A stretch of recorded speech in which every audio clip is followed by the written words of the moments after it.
اور sports council اور اپنے کیبنٹ کولیگ ان دونوں کو مبارک کرتا ہوں کہ انہوں نے اس جونیئر چیمپئن شپ ایشین جونیئر چیمپئن شپ کو یہاں آرگنائز کیا. گرفتار کیا گیا. چلیے افسوس کی بات ہے، لیکن جس طرح مرکز کی حکومت کل سے ان کے پیچھے پڑی ہوئی تھی، شاید یہ لگ ہی رہا تھا کہ اس طرح کا وہ کریں گے. جناب ان لوگوں کے ساتھ کچھ وعدے ہوئے جس طرح ہمارے ساتھ ہوئے. اب سمجھ میں نہیں آتا مرکز کی حکومت کی کیا مجبوری ہے کہ وعدے کرنے کے بعد وہ ان وعدوں سے مکر جاتے ہیں.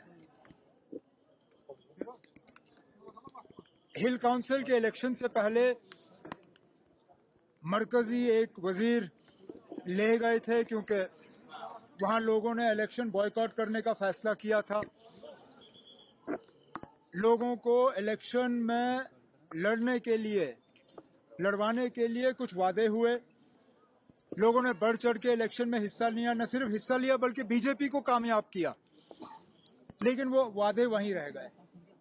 ٹھیک جس طرح ہمارے ساتھ بھی کچھ وعدے ہوئے تھے جس کے بنیاد پہ لوگوں نے الیکشن میں حصہ لیا، جس کے بنیاد پہ ہم نے یہاں پہ حکومت بنائی.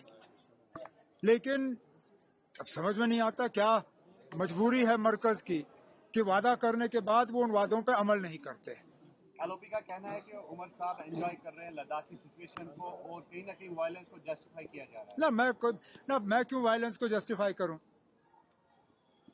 ایل او پی صاحب پہلے یہ سمجھائیں کہ یہ نوبت آئی کیوں.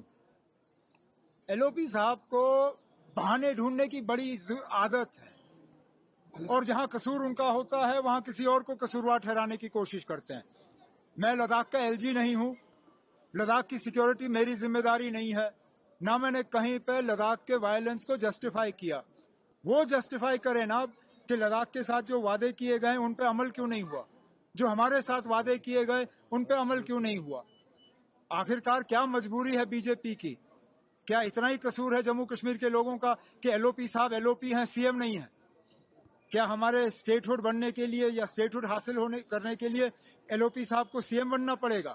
اگر یہی ہے تو بتائیں عدالت میں کہ جب تک حکومت نہیں بنتی بی جے پی کی تب تک جموں کشمیر کو اسٹیٹ ہوڈ نہیں ملے گا. ہم تو کم از کم ان کو اقتدار میں آنے کی اجازت نہیں دیں گے.